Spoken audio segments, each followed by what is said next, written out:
corner. Now, I've heard so much about Todd, and I'll talk about more of him later, but Todd's actually a really, really smart guy. A lot of people don't really get to hear much from him because he's kind of like a, when you hear him talk, it's kind of like the one-liner, that's a little snide, sarcastic remark. He's actually a lot like Idra in a sense. He doesn't talk much, but when he does, it's very edgy, and it actually makes you kind of chuckle because it's really mean but true. And that's kind of the edge that Todd likes to have. He's just a really funny guy and really down-to-earth, too, and really nice, actually. In the bottom left, we have Harstem, the Protoss player that kind of took after Todd's big shoes in Fnatic after Todd left the team and joined Root. Harstem is the one being picked up, the Dutch Protoss, currently with 3 wins in the Gauntlet, 2 today and 1 on the last episode of NASL. Not doing too bad, and you know he's over here in Antigua Shipyard.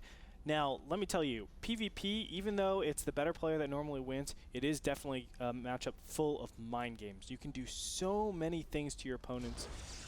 You know, faking things out. Obviously, we've seen that before time and time again, especially in the mid-game stages, where you can kind of like metagame the metagame. Of course, the standard thing to do, I think, is 2 Robo at 2 base. You know, really powering up those Colossus. I wouldn't be surprised if we see something like just a blind double Stargate, something like that from Harstem to just directly counter that. He's capable of that. So Todd needs to be on top of his scouting if he wants to keep up with Harstem.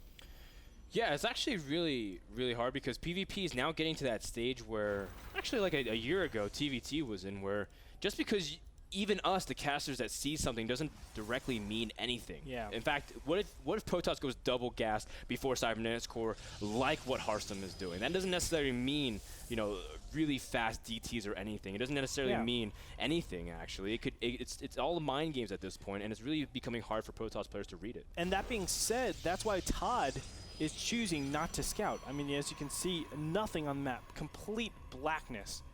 And that's exactly the case. You can't trust the beginning. You can't trust anything that you see because there's just so many capabilities. Yes, there's double gas here, but it could swing over to 4-gate, you know? You might see a little bit of chrono boost, but it could be delayed 4-gate, really punishing you for trying to take advantage of a little bit of tech. And against, you know, Harstem, who has a very wide range of different builds, you have to play that way, in my opinion. You have to be just all around safe, not lose to anything. Yeah. And that's why we see, I think, this 2-gate opening. This is probably the most standard, the most safe build. It focuses on getting out 3 Stalkers super quick, which enables you to just get as much map control as you can. Yes, and I mean, Todd's being extra safe, preventing any kind of attempt of cannon rushing as well onto the high ground, forcing everything by that assimilator. For those of you who don't know, you can pretty much wall the bottom off with cannons and just basically force yourself to attack the middle line and the gas, and you can kind of cannon force your way in there, and that's kind of one of the reasons why I hate this map in PvP, at least on ladder. But you know, it's just something as simple as taking preventative measures, like placing the pylon or even the buildings there. Now, it's interesting because 2-gate has kind of been this point of revolving build orders where you can go anything off of these 2 gates. Some people go blink, some people directly drop a robo and try to expand. Some people try to expand directly off the 2 gates, depending on how they're feeling in the matchup. And you can see that Todd is choosing immediately the Twilight Council, while Harstem has gone for a little bit more defensive route, going for the 2 gates and then a robo. I like Todd's build a lot better. I think Antigua Shipyard just lends itself so much better to some sort of Twilight Council build because all of a sudden you go 2-gate into 3-gate. Yes, this is exactly what I love. 3-gate, Blink Stalker, no robo, go for the expansion. That's what I love the most. He is going to drop down the robo to be a little bit, well, a lot more aggressive. But where I see it, okay, you go 3-gate Blink. Your opponent still has to protect against 3-gate Blink Robo. If you take your expansion, they really can't commit that first or second observer out on the map to go check if it's a Nexus or not. And the main reason for that is you can be caught way out of position. So the 3-gate Blink does the same thing as a 3-gate Blink Robo, and you're able to actually take your expansion. And just because you get this Robo out and the Observer's out, it doesn't guarantee that you will do a lot of damage. You can be actually build order countered if it's like a 1-gate robo. It's very, very dangerous. So I like where Harstem is going with this to protect against Blink play, but I think, you know, Todd had the capabilities of playing a little bit more greedy with this opening. Yeah, I understand what you're saying. You know, if you send that first observer out, you don't know if he's going. It's very actually unsafe in a sense that you can scout what he's doing, but sometimes you need that observer back at home depending on whatever it is, whether it's to snipe his observer or it's to be safe against DTs. But now Todd is actually going for an expansion option, just like you were saying. He's going to delay that expansion slightly, but at the same time, you know, Harstem scouted this, I believe. Yeah, he scouts everything, and he has an Immortal out, so he's going to be very safe. And he does have the initial Sentry with a lot of energy, so Harstem does have a lot of flexibility. Now he's moving out here. Now I expected him to kind of also expand once he saw the Nexus, but I guess he really wants to punish his Nexus expansion. Oh man, he's going to be punished though. Harstem is so far out of position, and I think we're going to have a blink up pretty soon here. Oh my gosh, oh my gosh. No, wow. Oh, counter blink going to come up here. Harstem takes out one of the Stalkers, and this is really bad for Todd. He might be trapped here. He might lose another Stalker. There it goes.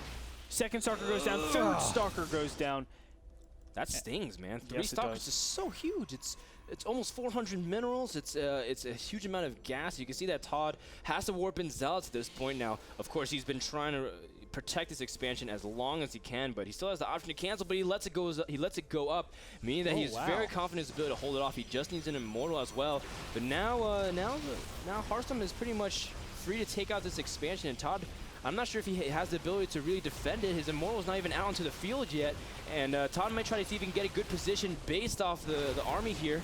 And as you can see that Immediate Force Field trapping the Immortal, a huge play, but he needs to be able to follow up and snipe it immediately. Yeah, very nice. And the Zealots, you can't forget about those. Those Zealots actually tanked so much of the damage in the beginning, and now it's Stalker versus Stalker Immortal, but there's just so little amounts of Stalkers here. Great blink stalking coming out from Harstem. He's blinked back all the weakened units, and I think Todd might have to fall back from here. Oh my god. Yeah, great job blinking. Oh, look at how many weak Stalkers there are from Harstem. He has to be very cautious though, because it goes both ways. Just as much as you're able to maximize their DPS, they're very fragile in this state unless you let their shields recharge, and he does while sniping the Nexus. Harstem in a beautiful position, and despite all of this, Todd's still able to stabilize. He didn't lose too many probes. I know he brought some probes down for the fight, but you can see that, I guess at this point, Harstem just has a pure unit advantage, not necessarily a strong economic advantage, but he can't afford to keep giving up Stalkers like that. Imagine if he had those 3 Stalkers for the fight, Andre could have tilted the other way. Absolutely. Absolutely. And Todd right now is behind. As you can see, the army tab is showing it. It's just, you know, it's so unfortunate because Todd, I feel like he had a good position to defend against that. He just lost a little bit too much, but I have to say Harstem and his micro, that was absolutely impressive. But there was a period where the Immortal was just in the back trying to do a little bit of damage, but it was just running instead of shooting, and that's a lot of damage to be wasting every single time.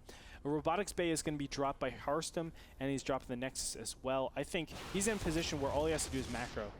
Macros up, and he just pushes out. Probably not that. He just macros up, and he will be able to get like a faster third. Everything is available to him just because of how far he is in this beginning stage. Yeah, you know, Harstem actually does the right thing of just continue to feign aggression at one point and just falling back, realizing that, oh, I'm really far ahead.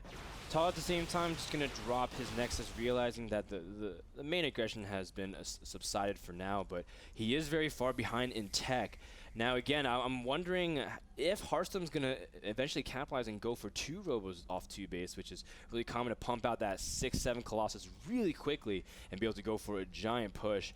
But at this point, I guess Harstem sees a little bit of aggression out of Todd. Has to kind of be wary because oh wait, actually, never mind. He just scouted the expansion from Todd. I wasn't sure if he knew that or not. So I take back everything I just said, Andre. I wasted 30 seconds on the podcast. That's cool, bro. Oh. No, I wasn't sure because, you know, there's that weird state of PvP where you're not sure if he expanded, and you just have to, like, you're not sure if you can be a little bit more defensive. You can make probes, because even making probes in PvP after you expand, you have to be very cautious, because if you don't know if he's expanding, you can overmake probes significantly. Oh, yes. And something very minor about casting, I mean, we know what the optimal route is, or at least we, for the most part, can kind of deduce what the optimal route is, whereas these players actually have, obviously, double blind. They can't see what we see. So a lot of times they'll make different actions just based on what they know. And at that point in time, Harstem didn't know that the expansion existed until, you know, of course, that ended up happening. So for what he knew, it could have still been a 1-base all-in. That was definitely within Todd's range. So Harstem was a little bit delayed with getting out the Colossus, but now that he has found out for sure that his opponent has gone for an expansion, he is looking so good. Harstem, of course, you know, above in that Colossus count already. And he's probably looking to, well, he has the capabilities of doing a 2-base all-in, or as it is, he's actually taking a 3rd base, which I think is the all-around safer route. You know, really try to get that increased gas count, and from there, obviously, you can materialize that into additional Colossus. Yeah, and of course, Harstem has full information on his opponent. He was moving in the main base, and he saw a lack of robotics bay, so he knows he's very far ahead in the Colossus production. Drops a second robo, just like we were mentioning, and allows him to really get it out. Now, something that a lot of Protoss players have been incorporating more in their mid-game PvP is getting an earlier forge if you can afford it, and start getting upgrades. Just because it adds a lot of DPS, surprisingly, even though it adds only, quote, 2 damage, but it's technically 4 because the Thermal Lance has 2 hits. It still splashes across all those units, so if you multiply that per Colossus, per unit, the damage actually skyrockets, so getting an early upgrade is not bad at all. Now, it's interesting, because I know +1 armor is technically better than +1 weapons. Actually, Day9 did a whole daily on that. In PvP? Yeah, but really? I'm not... Was it a daily, or we were just talking about it? Huh. It was one of those. That's really interesting. I was talking to Day9. Yeah, +1 armor is better because a lot of these units are 2-shot, especially, you know, Zealots. And it just helps with a lot of this incoming pressure. Colossus are obviously 2-shot. I know mathematically for a regular army, it's actually better to get armor, but I think +2 is better than +2 weapons is better than +2 armor, just because of that extra bonus, and then your army composition kind of like at that point when you have immortals and the stalkers get extra bonus damage, I guess it really cancels out of that. And then the AoE actually helps out quite a bit, but I'm interested if there are actually +1 armor timings. Huh. That's really interesting. We may see that in the future, but look at this. We see a second forge out of Todd, so he will upgrade armor as well. So prioritizing that as part of his army. Now, of course, in the ideal world, Todd would be able to utilize that perfectly if he was given time to mass up to 200. But Harstem has 3 bases. He's now starting to get Templar into his composition for Archons. Beautiful. And as soon as he has Archons to buffer damage, they do very well against the early stage of Colossus. You see Todd's expansion is pretty delayed. Granted, it is Antigua Shipyard, so protecting your 3rd base is a lot easier than other maps. But still, it's going to be really tough for Todd to climb this uphill battle. And Harstem, I think all he has to do is add on High Templars, add on charge lots, and he's in a point where his opponent just cannot get the amount of development that he has. I mean, this is just so extreme. Yeah, the upgrade how big of an advantage he has. And look, it's because of this 3rd base. I mean, this 3rd base is just now halfway done for Todd. This is probably yielding around 400 to 500 more gas over his opponent. Probably more than that, I would say. But well, the income tab shows about 200. Yeah, it should be 240 gas a minute more than his opponent. Oh, Andre. You know I always do that, bro. 120 I love gas. the way you also introduced our season pass. Instead of saying how much it costed, you immediately said how much you save. 20%. Just goes to show you, Andre, that the apple does not fall far from the tree. You saying that your parents taught you well? They taught you to save a lot, right? Yeah, but you don't know if they... Asians are very frugal. You don't know if they actually are big savers. Oh, okay. Can't say that. I assume that your parents... It's assumptions, It's very good. It's good because that's why you're also very cost efficient in StarCraft as well. In fact, that's probably why I think in overall you're very good with your economy match whenever you play this game. Same thing with Harstem. He's been able to get a huge harvester count, 62 to 50. 12 probes is really huge, or actually 12 workers in any matchup is huge, but even more in mirror matchups because that's how much of economy boost you get comparatively. Yeah, it's exactly actually a 21.48% increase. No, I'm just kidding, bro. Wow, it's like you can't multiply 6 by 75, but you can multiply digits and percentages. Oh, I can multiply 6 by 75. It was just an off day, man. Yeah. You can see that +2/+2 is still in production for Todd now. Again, maybe Harstem's passivity might end up hurting him if he stays too long on the back foot, but now he's starting to move out with a huge maxed army. Charge is about to finish, and Todd, I mean, is he going to be able to hold this off whatsoever? He needs the sickest positioning and the ability to save his Colossus. He needs Harstem to kind of mess up an attack move.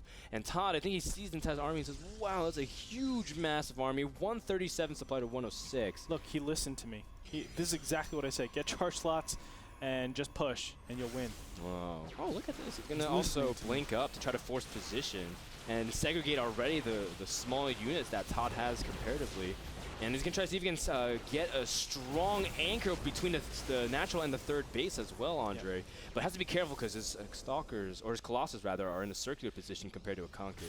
You know, Colossus AI is actually really, really silly at a lot of times. And you can get in a position where they're just attacking a Nexus. So you're actually attacking with a lot less Colossus for maybe like 5 or 10 seconds.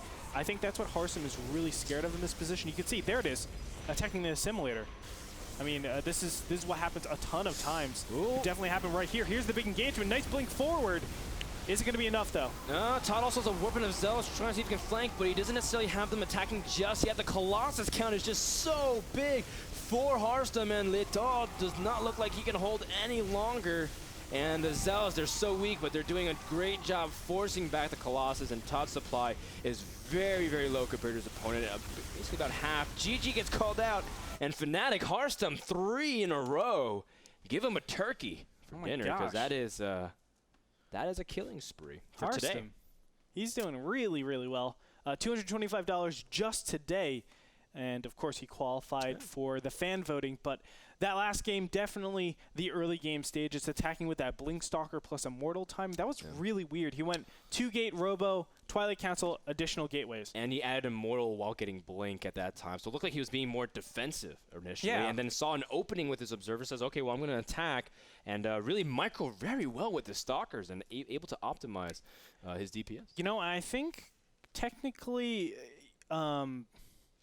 Todd should be able to defend that type of build. He should be able to defend while getting the Nexus out, but the big problem was he lost too many Stalkers when he was out in the map. He just didn't know enough, and once you get flanked, you lose 3 Stalkers like that. That's a lot of DPS. I think the big battle could have been fended off if he was able to keep his 3 Stalkers alive. That's crazy. Just 3 Stalkers make or break the game. Harstem was able to continue that advantage on into the mid game and just end it at end game. Oh, Andre, you know, like just a few Marines can also swing. Like it seems very trivial. It's like 150 minerals, but it just swings the battle multiplicatively.